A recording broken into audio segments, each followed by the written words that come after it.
Get ready to quit the build. The QTB crew is rounding up all the gaming news and hot topics of the week with a little extra something. And here are your hosts, Bruno, Brad, and Nick. What it do? You're listening to the QTB podcast. I'm your host, Bruno, and with me are the boys of QTB, our co-hosts, Nick and Brad. Oh, man, Bruno, I'm going to tell you something, buddy. Great week for video games, okay? We're going to get into the news. We're going to talk about the news. But I know all three of us, and I think just gamers in general, especially Game Pass gamers, have been having a heck of a time. Some great releases on the boards there, Brad, right? Oh, yeah, and quick shout-out, just got to say it, since our last podcast recording has been a week. Shout-out to my Dubs, who just won the NBA championship. So for all you Boston East Coast folk, I'm sorry, but your boys repping the town, the Bay, the Warriors, and it's been a great week for sports. It's been a great week for games. I know we got a lot to dive into. So, Nick, where we going? What we doing? Oh, man, and there is a lot to get into. And we'll get into those stories later, talking about kind of the Metacritic scores for Shredder's Revenge. And even later, we're going to be talking about Tony Hawk's Pro Skater. Apparently, we've learned this week that there was a canceled remaster of the Tony Hawk's Pro Skater 3 and 4. I think there's a lot to unpack with that of acquisitions and potentially the effect it can have on them. But I think first, what we really should just be getting into is what you playing. You know what I'm talking about? We've been doing a lot. Oh, okay, go ahead. I'll just hand it off to Bruno. Oh, yeah. Take it. You know what we're playing, Nick. We're playing Shredder's Revenge, TMNT all day on there. And I'm telling you, I already unlocked Casey, already been through the 16 episodes. And what a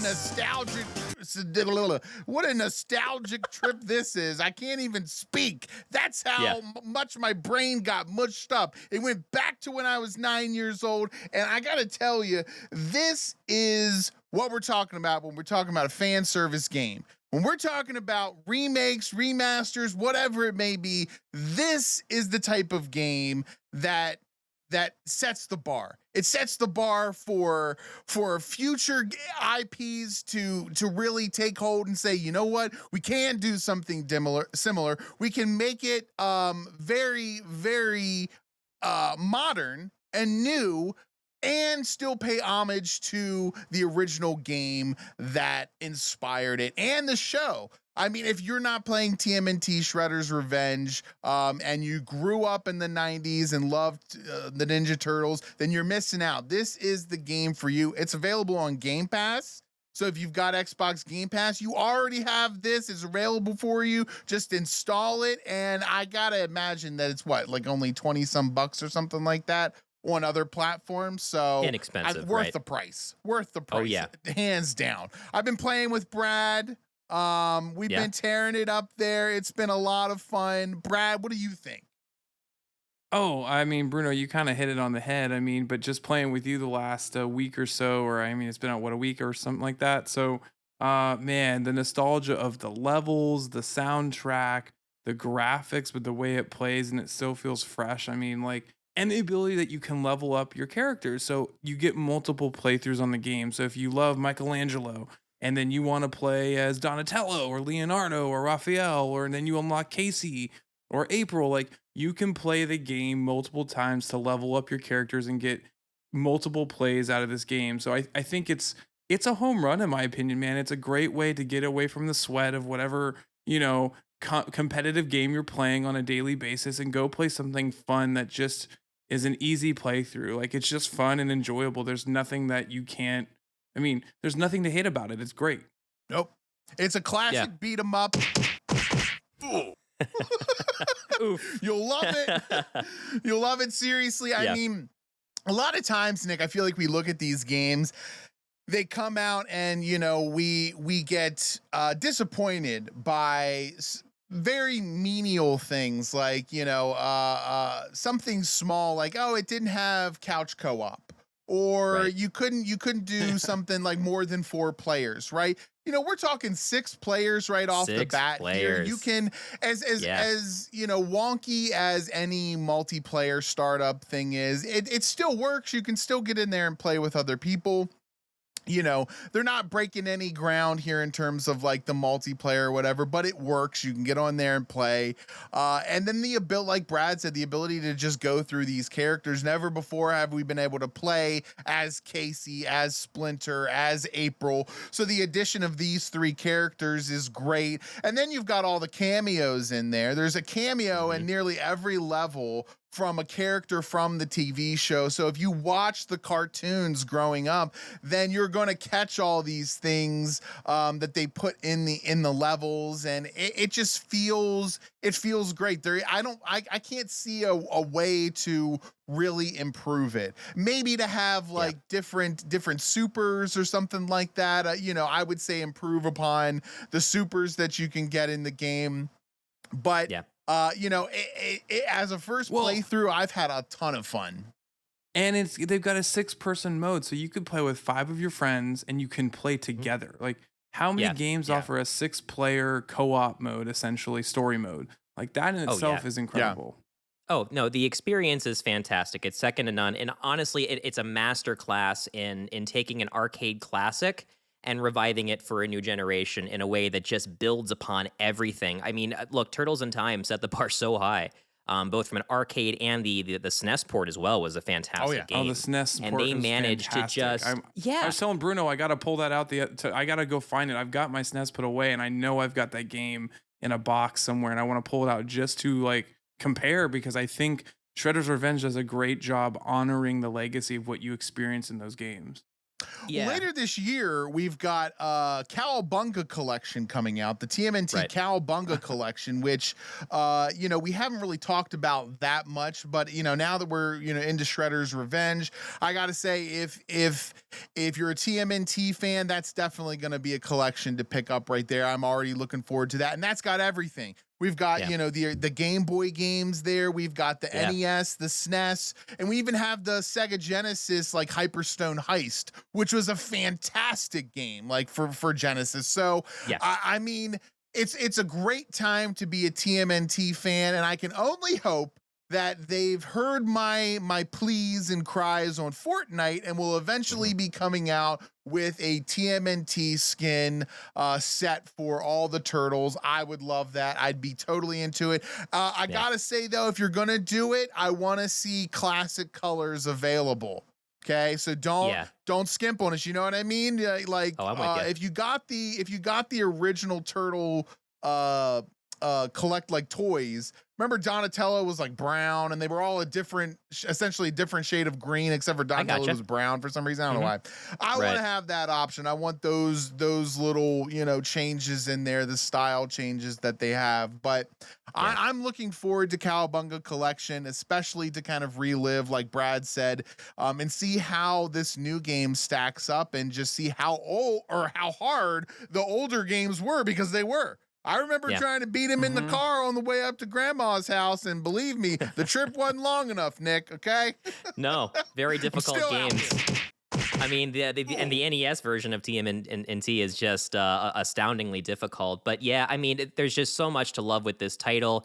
And I got to take some credit here, okay? Because you said, you unlocked Casey. And I'm going to rewind this about, maybe 2 months or so, to when they had only announced April O'Neil and Master Splinter as extra characters, okay? They hadn't announced Casey yet. And your boy put out a little jingle that sounded something like this. Let's hear it. Wait for it. Shredder's Revenge looks crazy. I really hope they add Casey, so I can slap a clan with a hockey stick and wear a really cool mask. I'm just saying. And then about a month or so later, who shows up? Okay, so you're welcome. You're welcome. Well, we're making moves out there on TikTok. I've watched Bruno absolutely whip some candy butt with that hockey stick and that special, man. I mean, he is just laying it down with Casey, and it's incredible. I mean, his moves, he just is. I'm jealous. Like, I'm ready to unlock him because I want to play him next. Like, I think he has one of the best ultimates. It's just he's a great. what an addition. Like it's and Nick, you called it. You had your own Bruno Stradamus moment. Like, hey, I mean, that was kind of just manifesting it, right? It wasn't even a prediction. I'm just like, hey, hello, low hanging fruit, add this. But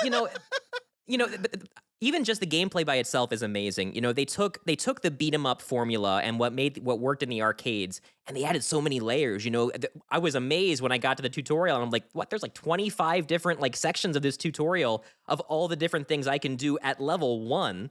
And the ability to, to move around, juke around on the screen, like multiple aerial attacks, and each turtle and the other characters have very unique abilities that work well in different scenarios. So they don't feel cookie cutter. Like you really do want to go through and play as each turtle, whereas the arcade games, not so much. Mostly it was just a flavor selection of what turtle that you went with. That I'm really happy with the combat.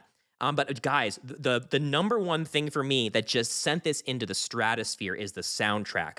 Oh my goodness. So let me set this up for you. Yeah, the guy who wrote this soundtrack for the instrumental stuff, his name is T. Lopes, or maybe it's Lopez. I don't know. I've always said T. Lopes. So he created some of the soundtrack for Sonic Mania. Okay, which if you haven't heard that. A lot of the classic zones like Green Hill and Chemical Plant, I mean, just the reimagined versions of those are so fantastic. Yeah, you cannot go wrong. And so I already had him in very high esteem. He had also worked on some like anniversary albums of like going back to like Sonic Adventure tracks and like creating his own versions of it. Really great stuff. So when I saw that he was doing the soundtrack, I already knew it was going to be a banger. Guys, when we got to Rolling on Broadway, right? Mutants on Broadway, stage 3. And I saw that we were on the hoverboards. I'm like, oh, this is going to be sewer surfing. This is going to be our moment. Can they top it? Right. They did. I was so hyped. There is nothing better. There is nothing better than a soundtrack that just out of the blue just over delivers with just an incredible vocal backing track. The rap to this thing, Rollin' on Broadway, as you're going through, and this guy's like dropping legit rhymes. Yep. And then another stage later on, there's also some other vocals. Shredder has his own like vocal theme song. There's so much in here from an audio standpoint. The whole playlist is on Spotify. Go get you some, because I've been jamming out in the car to most of the soundtrack. Those are the songs from yesteryear. How nice. Remember this? Heck yeah, Crush 40. Okay. This is what I'm talking about here. That was from like Sonic Adventure, and you were like, you knew that's all the Dreamcast needed was Sonic, that 3D thing, and then that's it. Get going. I'm playing all night. That's all I'm doing. That's it. That's all you're doing. Well, yeah, and we'll be getting more into kind of what this means for kind of the beat 'em up genre in general. But we're talking about arcade games reimagined and the beauty of the classic arcade experience, guys. I'll tell you what one of my favorite arcade experiences is, and that's claw machines. Oh my goodness! By the way, this is a segue because this episode is brought to you by our friends over at Winner Winner Live Arcade. Guys, I'm gonna tell you something. We have been having so much fun. Oh, they sent you the chicken. They sent you the mascot. There he is. Mascot, Nick. What'd you get? We got the mascot. Where's my music, Nick? Where's my music? I thought you said you were playing music. Hold on. I gotcha. Here you go. Thank you. We got the chicken. We got the chicken. I don't know what his name is. I called him Chick. Yeah, I think his name is Token. No, we gotta give him a name, okay? So I want to know what his official chicken name is. I got a pop socket grip thing. Oh, dude. That's what the app looks like right there. Right there. Yeah, right there. Use that little code. Use that little Just code. scan it. Right here, just scan it. It might work. And I even got a mask so everyone can know I'm a winner. And a pin. Dude. And a pin with Chick on it. You get it set up over here. Are you kidding me? Unbelievable. Thank you, Winner, for that awesome little pack. He is on my desk right now, and he will be making an appearance every episode. What? Oh, man. That's great stuff. I mean, and that's the beauty is that many of those prizes you can win right there on the app. And I got to show you guys this because I was playing a little bit earlier today, and they have a hole-in-one, like a golf-themed machine. and I was trying to play to win a Weasel Ball because, I love the Weasel Ball. I made an entire jingle about it. Let's take a look at this play live, guys, because I went ahead and said, okay, I'm going to grab this ball right here. Look at this. Look at this. Hiawatha! That was my first try. That was my first try. It went in the hole. I got the prize. I got this on the mat. Yeah, exactly. Yeah, we got Kung Fu Penguin. I won this on my first try. Thank you. And that is the beauty of Winner Winner Arcade, is that every single play is skill-based. A lot of these, arcade machines you go to, they're set up so that unless a certain amount of money goes in the machine, it's not going to grab with full strength. That's not the case. That was my first play on that machine, and I've won on my first try on many other machines. And you can too when you play over at Winner Winner. Download today on Android or iOS. The link is in our description. And you can get daily login bonuses. There's free-to-play arcade games and special offers, all that let you earn tokens and tickets to buy whatever you want and play whatever you want for free each and every day. And hey, guys, if you make a purchase, any purchase, even a couple dollars for one of their small token packs, you're going to get free shipping for life on all of your wins. So download that app. Oh, my God. Oh, yeah, you can't beat it. You can't beat it. Have you seen shipping costs these days? Have you seen what Amazon Prime costs? So what? Download that app, hit play for free. You can do that. No registration needed. You get to play for free until you win your first prize. And if you go to the pay site, the link also in the show notes, and use promo code QTB, they're going to set you up with an extra 30% bonus tokens on your next purchase. How's that sound, Brad? He's speechless. He's speechless. You can't beat it. This game... I mean, I feel like it's so fun. It's nostalgic, and you win. Like, I mean, look at the prizes that you've won. We tuned into our partner Kung Fu Penguin, his live stream the other night. Oh, that was a great live stream. Blast. My gosh. So cool. I mean, how can you not love this game? How can you not love playing? And we love Winner Winner. I mean, it's a win-win situation. I mean, come on, you gotta get the app. It's amazing. You can't go wrong. Winner situation. A winner situation. Yeah, absolutely.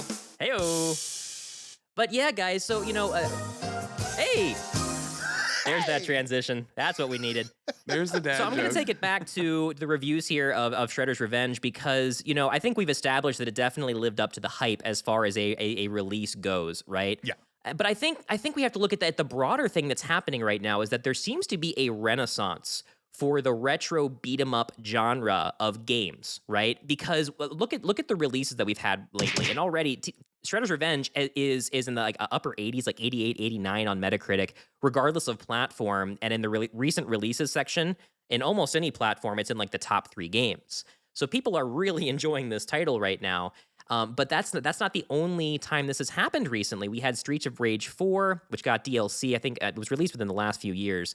Also developed by .emu, like Emu? emu bird. I don't know. But also Shredder's Revenge was published by .emu. So I mean, we're seeing this a trend, and it was on Game Pass for a while. Streets of Rage 4, really good beat 'em up, a lot of fun. I had a blast playing it. I'm not normally a beat 'em up style game kind of guy. And then we had Scott Pilgrim versus the World, the game that got a re-release recently, and that game was an absolute banger. Are you kidding me? Across the board, we're seeing great soundtracks, great gameplay, and that classic dialed-in arcade experience. I mean, what are you seeing here, Brad? Do you think that this trend can continue, and we'll be able to continue seeing these innovations, or have we finally reached the peak? That's a really good question, Nick. I mean, I feel like you want it to keep going, right? You, as a fan, as a gamer, you want to see the trend keep going. But at what point the real question for me, is when do your expectations get too high? Because then that kind of sets up for failure, right? So, I think we have to, if we want to continue to enjoy this week, let's keep our expectations low. And then we'll always be happy with what comes out. I'm going to flip the script. That's what I'm going to do. I'm not going to go in with any expectations, and then I can enjoy what's coming out. I don't know, Bruno, what do you think? No, I think you're exactly right. And I think that's something that we need to think about. It's kind of what I said the last episode, right? Regarding the releases that Xbox has come out with and everything that they've slated for over the next year. I think that we're moving into a different phase of gaming where the expectations for something like a collection of games like Cowabunga collection needs to be all encompassing, right? It needs to pull from every aspect of gaming, Game Boy and SNES and NES and Genesis, right? Like all these different consoles in order to really bring a great experience in this small package. If that's what you're giving, if you're giving gamers this complete package, then it needs to be complete up front, but I think we're moving into this era of gaming as a service now, and that's a big shift for gamers because we don't really, that's not something that a lot of games have delved into, right? Like I think about World of Warcraft and how that game has just survived throughout all these years because of the constant updates and expansion packs and whatnot that they've added to the game. I think that with games like Fortnite and even Call of Duty Warzone, even though they're coming out with Warzone 2, right? Yeah. Like that these games are more mainstays for several years. Look at Sea of Thieves, where it's been out for several years now, and I remember having this conversation with Nick about like what's in this game at first versus where it's going to be 5 years from now. And as long as the interest is there, and that's the key thing, as long as the interest is there, I'm looking at you, Halo Infinite, okay? Then it's easy to stretch it out over time and say, yeah, the experience that you got on day one isn't what we planned on giving you, for what we had envisioned for this game as a full release. You're helping shape it and mold it into something better. And I think that that's kind of the problem on the flip of Halo Infinite. Halo Infinite has seen a huge drop in numbers. They say they're listening to the fans, but they don't really listen to the fans. They kind of blame the fans. You don't play our game right. You don't like the right things. And I think that you're not going to win that battle. Right. Yeah. Like we've seen it from Blizzard, don't you have a mobile phone? Like, yeah, yes, we do. And we don't want to play games like that on our mobile phones. Instead, we'd rather play something like Winner Winner with the claw machine coming down, or something very unique, right? Yeah. That provides you an experience that you can't get on console. I don't want a dumbed down version of anything. So that's the key that developers need to realize is temper expectations, like Brad said, right? We can't have these games that say, it's going to be amazing day one, and really you're giving us a games as a service game that's going to change over the next year. If that's the expectation going in, then I think a lot more people will be willing to jump back into a game down the road. But if you come out swinging and you strike out, with what you deliver, then there's no need for people to really come back. They're just going to write it off as a botched game, as a waste of time. Yeah. So Bruno, that gets back to like a previous podcast, and Nick, I'll kick it over to you in just a second. It just makes me think of like a phrase I've always heard, undersell, over deliver, right? I think part of the debate we've had is about the marketing and launch strategy, right? You build up this hype, as Bruno said, and all of a sudden, man, fans are demanding and wanting something that is polished, premier, like full-fledged, ready to go. And if it's a certain, like Bruno said, if it's now games for service, and now you have to commit to a 2-year business plan where the game's going to roll out features on a timely basis, and that's not how you marketed it, then it's going to be a flop. But if you can undersell and say, hey, it's just going to be this, and then over deliver, that's what wows people, right? That's kind of what blows people's socks off. So I think it's a big part of expectations versus reality, and also what you advertise versus what you deliver. So, I mean, do you agree, Nick, or where do you kind of stand on this? I'm with you. We've talked about this many times about the development cycle increasing for games and the time it takes to put a game out, and what the pitfalls you can fall into when you announce a game too soon, or you just overhype a game and you don't have the product ready in time. But I think with these smaller games that are a little easier to produce within a certain time frame, especially when you have that retro feel in mind, it kind of works in your favor because you don't have to really work on those crazy 3D assets, ray tracing and all that kind of thing. that definitely helps. So I think overall we saw a best case example of the right timing and the right level of hype, and a product that I think definitely outperformed people's expectations for the most part. Like I said, very positive scores on Metacritic. I'm going to go over to our listener comments here. We do incorporate those that would watch the live stream here on our YouTube channel, youtube.com/quitthebuild, when we live stream Tuesday nights at 11 p.m. Eastern Standard Time. We have Bubblegum Titan saying, yes, Scott Pilgrim with a banger of a soundtrack. You best believe Anamanaguchi brought the thunder with that one. Just right out of the gate. If you just one like, of the if you most don't covered know, songs. Yeah. It really is. If you don't know what I'm talking about, Another Winter by Anamanaguchi.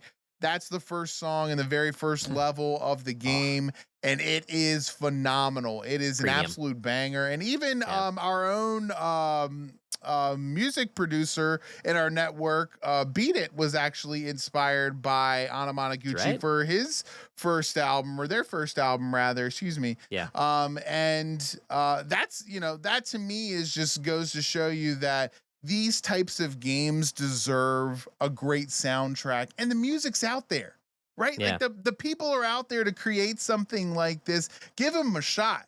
Give them a shot and grab some banger of a song that people want to listen to outside of the game. Oh, yeah. Because you're right. That's like, I mean, hands down, I think one of the best soundtrack songs. I'd say it's top 5 for me. Top 5. So many people have covered that song, and Claire's in chat saying that she saw Anamanaguchi live in LA. I am so jealous. That is fantastic. By the way, hello, that's Claire from the Replay podcast that we had on a few episodes back. So, nice. Yeah, great taste in beer and better taste in music. You can't go wrong with something like that. I'd love to see them live. Yeah, and also we have a Fluffy Bunny saying, "Easy, Bruno. The Master Chief is the only hero in a green shell that I need." He's not even a half shell. He's in a whole shell, unless you're watching the live action series, in which case it's just John. It's butt cheeks. Yeah, exactly. Butt cheeks. We're not even going to go into those episodes. Cheeks. Oh boy. Master Cheeks. You didn't. Clip it. Oh, someone's going to.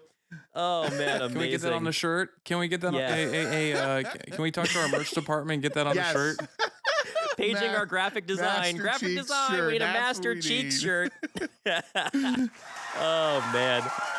Also, we have Bubblegum Titan saying Destiny 1 was a great example of a live service game that felt like half a game on day one, and look at the franchise's success now. Yeah, I mean, it's a whole different ballgame when you're releasing a live service game.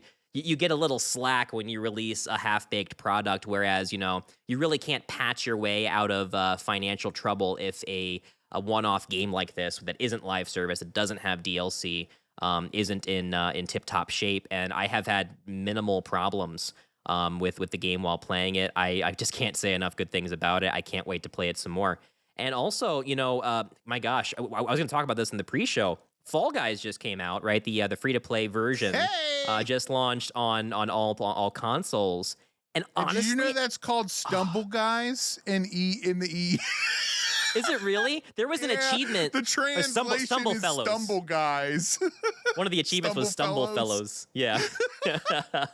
I love that. That's another great example of a live service game that really has come into its own. I have been having so much fun playing this on console. Once the initial rush of the servers coming online and everybody trying to play, I could actually get in.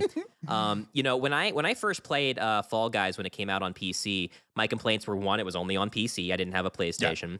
And number two, that I couldn't, there was a limited number of maps. You felt like you were playing the same ones over and over again. And also the team games, there used to be like the second to last level of each round. You'd have to play the team game where you get paired up with some just terrible people that didn't know how to play the game, and you'd have to hope that you could somehow squeak by. Hope you got on yellow because everyone. Yeah. It was Yellow Nation there for a while. But I don't know if you guys know this. Back in April, they removed team games from solo queue. So now if you queue solo, you will never play a team game. It's reserved for the squad game so that you're playing with your friends in that team if you get that far. So that's awesome. One huge perk. And they've had so many seasons with extra maps that they rotate in even when the season is gone. So, and they have like random modifiers to existing levels. Fall Guys is really, really fun, and it's free to play. It's just been, and that's another great example, just like Destiny 1, I think, of how you can do it right. And yeah, I just wanted to gush about Fall Guys for a little bit. Oh yeah, actually, I'm really interested in playing that because, I feel like finally, because it's been out for so long, like, and they promised that it was going to be coming to Xbox and to Nintendo Switch and whatnot. So I'm glad that it's finally on there. I'm interested to play it. I mean, who doesn't want to be running around as a little guy going, woo, woo, woo, woo, woo. Yeah. The sounds. Oh, it's so derpy. Little I just Ric love the little Flair's- jelly beans. Yeah. Yeah. It's like little toddlers, really. That's how toddlers move about. Yeah. Now that I have a toddler, I can confirm. Brad knows too. Yeah. That's exactly what they're There's like. like little drunk people running around. Yeah. Sir, have you been Truer drinking? Truer words have not been said. Oh man. Especially when they hit that bottle, right? You know what I mean? It's just like, Yeah. different level. Yeah. No, over juiced. There you go. Oh, no, that's what I do after they, that's a different activity, Bruno. Oh man. Well, I'll tell you who's juiced. It's our Patreon supporters. That's the best segue I got. Hit it, DJ. All right, fantastic. I want to say thank you, as always, to our Patreon supporters that help make this show possible, like our QTB and Fuego supporters. We're talking about Epic Capture Productions, Matt.Bat, and Alexa, and our QTB Plus supporters. Yeah, thank you, audience. Nick, The Dudist Monk, Indie Gamiacs, Alan Abadessa, Mr. Grove Games, The Intergalactic Pinecone, and Fluffy Bunny. For as little as $2 a month, you can support the QTB network directly and help fund this incredible content you are hearing and or seeing right now, and get access to our QTB Nostalgia Vault bonus podcast, where we talk about the games, movies, and pop culture of yesteryear. You can't go wrong there. And you also get 24-hour early access to our podcast with an extended cut of the pre and post show. Bruno can't even believe it. We didn't talk about that. I just slapped it right on there. Love it. I'm adding features to Patreon. That's right. So please visit patreon.com/quitthebuild and support us. Check out all the exclusive merch and more you can get at the higher tiers. And thanks so much for being a part of the QTB crew. We love you. Ooh. Man, you've got all the transitions.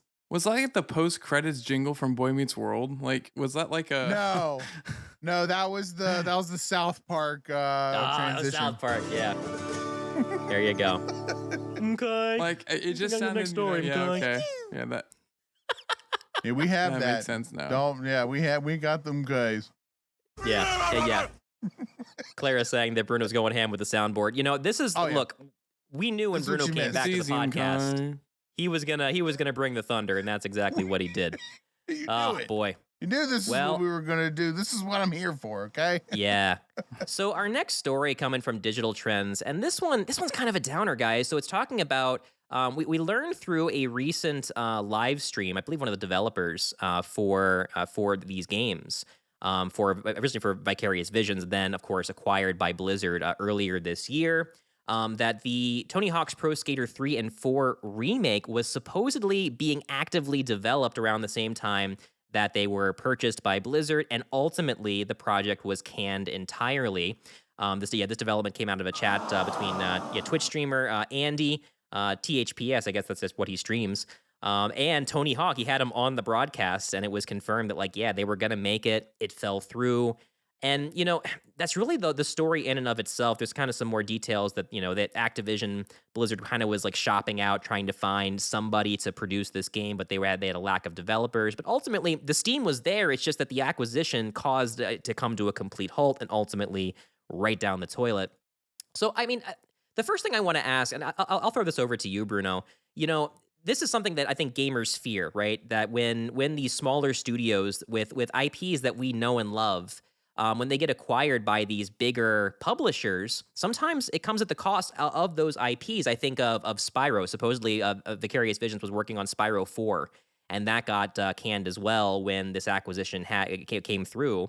And now we're seeing that even Tony Hawk's Pro Skater, to some extent, was lost in the shuffle. Do you think this is a concern that will carry over to other developers as they're acquired, or is this like a one-off situation? I mean, I think there's always going to be instances like this. Okay, so the first thing that happens with any acquisition, and anyone knows this who's ever worked in the tech sphere, Silicon Valley, or anything like that.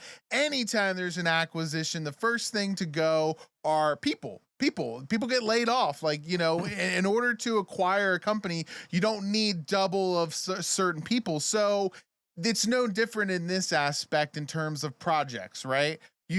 We need the people, but we don't want certain projects that you may or may not be working on.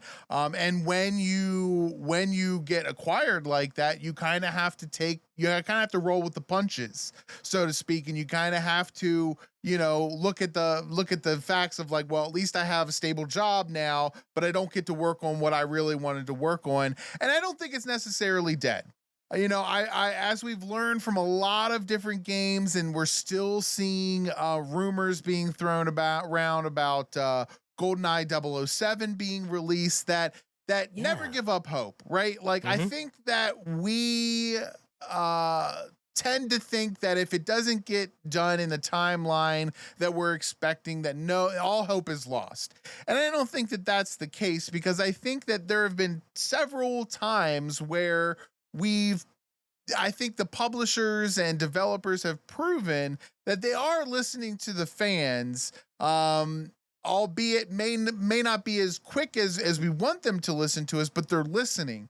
And I think the perfect example of that, like I said, was not only GoldenEye, but more recently, EA has been floating around leaks and rumors of Skate 4. And this has been a huge game that people have wanted to come to EA, and for them to continue in on the series. And there's rumors that it is being developed, and it is currently, the development is currently happening right now as we speak. And so I think that obviously we have to wait for the official announcement for these two things, GoldenEye and Skate 4. But I think it goes to show you that, even though the last Skate that we got was Skate 3 for Xbox 360, and it's been probably 10 plus years since that game came out, that there are still people who are passionate about those particular IPs, and that it's, I think Tony Hawk, like Brad said in the pre-show, is such a huge name. It's such a huge IP, at least it was in our time, that I don't think this is goodbye forever. I think this is just more so, we're going to push it to the side. We need you to focus in on this. And I think, to sum it up, if you're having Vicarious Visions work on something that benefits games that are already out, I think that's the big thing, right? I think obviously, Starfield is going to need a lot of help. Halo Infinite still needs a lot of help. And there are tons of games that are coming up more immediately that could use additional developers and stuff to ensure that they have a smooth launch, instead of saying, well, we're just going to half-ass this and then we'll give you THPS 3 and 4 here down the line. Like, no, I don't need it at this point.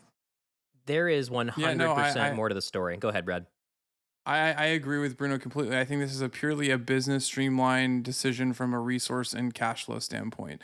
So anytime with an acquisition, as Bruno said, the business has to merge the books, right? So you have to look at, from an employee standpoint, a personnel standpoint, who are we keeping, who are we not? How do we balance the employee absorption, right? And who are we keeping, who are we not? But it also comes to, looking at what the expenditures were in the company that was being acquired and what their budget was for these projects. Now, if it's a remaster, kind of like what we saw with Tony Hawk 1 and 2, I don't think the budget would be massive, but it really depends on how they've allocated their budgets for the year and the next couple years, and that's maybe just got put on hold. My guess is they're working through the acquisition, reallocating the resources, as Bruno said, to focus on games that are already live that need help. And then these games in development may take a pause or be on hold and then be revived in the next year or two when budgets are different and the workflow, balance is different. So I don't think it's a gone forever. I think this is just part of the inner workings of the business acquisition and what it takes at a high level to balance the books when it comes to people and money. Yeah, you're absolutely right. And like I was saying, there's very much more to the story. If you go further in that article, you talk about how, when the acquisition happened, that Blizzard very much went and they took some of the developers for Vicarious Visions and said, you go here, you go here. They're mostly working on Blizzard games now. But what they did was they went around to other developers and said, hey, we have this IP, we have this game that's basically half baked. If you were to take it, right, what direction would you take it in? And from there, they were able to get some some pitches essentially. And they said basically what Tony Hawk was saying in this interview. He was basically saying, yeah, we didn't really like what we heard. So that alone kind of creates this this concern that maybe the problem here to me is that there is no, what's the best way to put this? There's no demand for these games as far as I'm concerned. There's no demand for a Tony Hawk's 3 and 4 remaster by itself. I think there was a misfire here. Because if they had taken the original 1 and 2, and those are the big games. Let's not kid ourselves here. Those are the popular titles. If they were to take those 2 games and then say this is going to be our baseline for a live service model, and then down the road we're going to give you packs that include 3, that include 4, and those maps, those songs, right? And you can get them in a modular way and pick and choose what you want. Rather than maybe even the PSP titles. There were a lot of great ones. The Underground series, a lot of other Tony Hawk games that maybe Project 8 mainstream was one of my players. Favorites. Sure, that they never played. Yeah. Yep. So why not do it that way? I just don't think there's a whole lot of a reason right now to go over to Tony Hawk's 3 and 4 and say it's going to be its own game. I honestly think if that would have came to market, they would have seen significantly less financial success than if they had just made it, hey, $10, $20 here, added on to your existing, game. That I think that would have been the route. What do you think, Bruno? No, I completely agree, and I see that as a very valid point. As we've said before, oftentimes the loudest voices come from the smallest groups of people. And that I think is no different. And you got to realize too, if you're looking at things and you're saying, okay, well, I've got inside information that EA really is developing Skate 4, and you're slated to release Tony Hawk's project or Tony Hawk's 3 and 4, then you got to realize that that's not going to stack up, right? Like Skate 4 is going to blow a remake or remaster out of the water because it's got something new. I think you're right. It would have been much better had we had something that was more of an add-on a little bit later down the road. And I gotta say, 3 and 4 were not my favorites out of the list of Tony Hawk's games. It would definitely be 1 and 2, and then like I said, Project 8 was way better than 3 or 4. So, it was this open world game. You could go, you could unlock different areas in it. It had so much more to offer in terms of gameplay and replayability than any of the other Tony Hawk games really offered. So, if you want my advice, I'd say do the Nick thing, add it on there as a thing, and then work on remastering Project 8 for me, because I usually have a better handle on these things. And why don't we just make it Project 20? Why we gotta make a Project 8? Just add numbers. Just add numbers on there. I don't know. If Goat Simulator can skip to 3, then we can skip to Project 20. No, you're right. But see, that's the intensity of the Goat Simulator, though. It skips over too. That's what I told you. Yeah, we're allowed to do that. Yeah, I mean, as long as they don't remaster, was it Tony Hawk's Ride? Was that the one for the 360 that had that controller that was god awful? It was like a teeter-totter that no one could get to work right. Oh man, that was a low point. I even think Tony Hawk was sold some snake oil, right? Some snake juice, whatever you want to call it. Yeah. Yeah. We were in that peripheral Kinect era where everyone had to try something janky, and boy, did most people. Yeah, that's about right. Yeah, it's just interesting to see it always have the curtain pulled back a little bit and hear more about what could have been. I know a lot of people were antsy when this studio got absorbed because they thought, my goodness, Spyro and Crash have a lot of close connections, right? Vicarious Visions made the Spyro Insane Trilogy remasters that were really well done. Ultimately, Toys for Bob ended up developing the Crash 4 game, which, by the way, is a fantastic title. A lot of fun to play, beautiful. It got everything right in what you need in a modern 3D platformer. That sounds like a good you know, band name too. Toys for Bob. Toys for Bob. I love the name. I love the name Toys for Bob. You can't go wrong. But yeah, you know, I hate seeing that because I know there's a lot of content creators and just video game fans in general that grew up with those IPs, especially classic PlayStation gamers back in the day. Man, Crash and Spyro were just synonymous with the PlayStation brand, and for them to just kind of get tossed by the wayside for these bigger and better things supposedly. It can be kind of demoralizing, especially when you see Blizzard out here putting all these resources into Diablo Immortal, a game that there's an article we probably should have talked about today, how a streamer essentially found out that you can pay $15,000 US dollars in loot boxes and not get like one of the top tier items in the game, the gemstones that you need to like max out your character. A lot of articles coming out now saying that you need to spend upwards of $100,000 to fully max out a character for one season, because of the way it works, you're not going to be able to carry over that progress.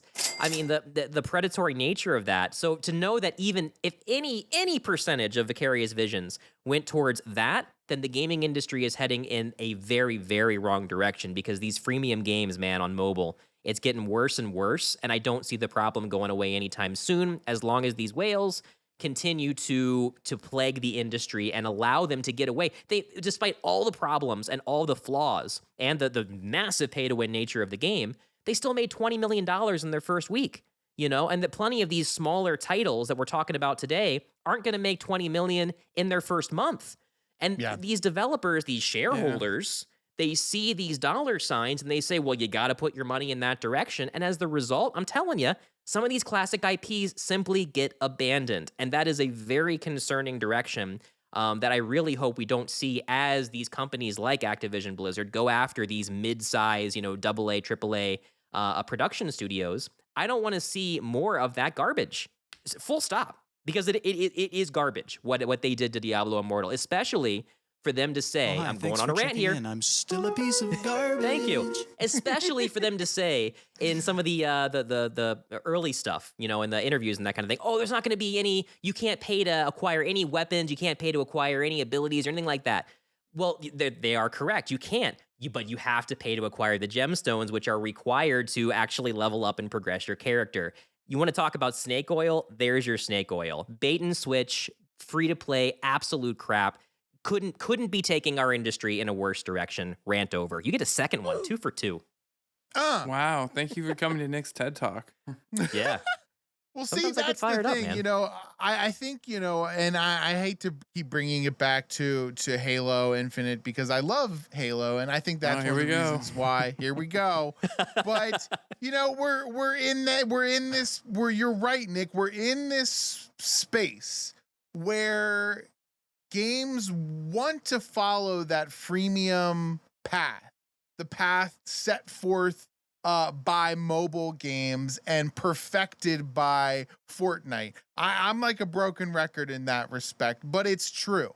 You can't point to anything, any other game that does it better than Fortnite. I challenge you to find something that does what Fortnite does, but better, and they don't. It just simply doesn't exist. But with games like Warzone 2 coming out, and you've got Overwatch 2 coming out, obviously these free games have cemented themselves in the top IPs of the gaming sphere. But the problem is, some of them are doing it right and some of them are doing it wrong. And loot boxes have they need to go. That's over and done with. We're way over the loot box thing. The EU's already tried to put a ban on it. I'm pretty sure they have. You can't even buy them. It's a form of gambling. There's no sensible way to add loot boxes in there. There is a sensible way to add a free game, a free to play game, and then make a model around that makes you want more. But certain games are getting it right, and certain games like I said, Halo, are just not at this point. And I hope that you're right, Nick, that we don't go down this path where everyone sees the opportunity of an endless stream of money like Fortnite, but tries to, half-ass the implementation and give us what you said, which was complete garbage, something that isn't what people want. And don't try and tell me this is what I need. You know what I mean? Like, we're arguing back and forth. Like, you need the snake oil. No, I don't. I don't want it. I've had it before. I don't want this. Yeah. You need it. It's like your Jedi mind tricks don't work here. Okay? There you go. And I do want to clarify, Bruno, because, what I'm not saying is that the entire mobile game industry is going in this direction. Yeah. I just see the outliers like this, that just they've really set a bad taste in people's mouths. That, but there are plenty of mobile apps out there in games that are upfront with you. And that's one of the big things, is that Diablo Immortal does not disclose their loot box percentages. So you don't actually know. Right, you don't know the odds. Yeah. You don't know the odds before you even crack it. And that's how people are streamers are just as like for shock value are spending all this crazy amount of money, having no idea what they're going to get in return. Well, Overwatch had to do that. They came out and finally listed the percentages and the odds for every loot box, for every tier of reward, right? To at least allow their players to understand what it would take, because then you would get into that infinite loop of spending and never get what you want. So, I think you're right, Nick, but I do agree. There's been cases already with Apple with mobile games where a child got their hands on their parent's phone and it was like, oops, I clicked too many times, and they racked up like $8,000 worth of charges in a free game. Right. So there is examples both ways. I'm not blaming it. I'm not trying to, grossly, surmise that every mobile game is like that, but there are instances where that is the model, and we would hate to see that become more and more the norm in console or PC gaming, because that just it's not going to sit well with people. And to spend $100,000, I mean, come on, like, I'll go mortgage a second house. Like, let's invest that somewhere else. And get nothing for it. That's the crazy part. It's just I mean, that's just sunk costs. I mean, geez, like, I hope you enjoyed playing it, because that's a lot of moolah. There you go. All right. Well, I think it's about time to go ahead and wrap up here. But, great conversations overall. And I got to tell you guys, if you haven't already been, make sure to check out our website, quitthebuild.com, because we got some great stuff going on over there. The blog has been popping lately. We've had 2 articles recently, one from Justin, who did an article review of Nightmare of Decay, which is a great indie title that pays homage to the Resident Evil, the original. Really, really cool game that he wanted to tell us about. So make sure to check that out. And also, your boy Nick, I got to write a really fun article about my favorite claw machines, which there are more than you think in video games. I had a lot of fun writing that, because not only are there mini game claw machines in video games, but there's entire games that are built around the concept of a claw machine that I have played and enjoy. And of course, we talk about Winner Winner and their amazing free-to-play and also, very much skill-based arcade game, which is just, it's hard to come by in the arcade space. So make sure to check out that article. And get you some merch. We got the merch page. Get some swag. You know what that is. That's squad swag. And you got to go to our community page. Because, I feel like tonight's... Go ahead. Well, I would say tonight's episode is also, I feel like there's just merch ideas up the yin yang tonight. I mean, we've got...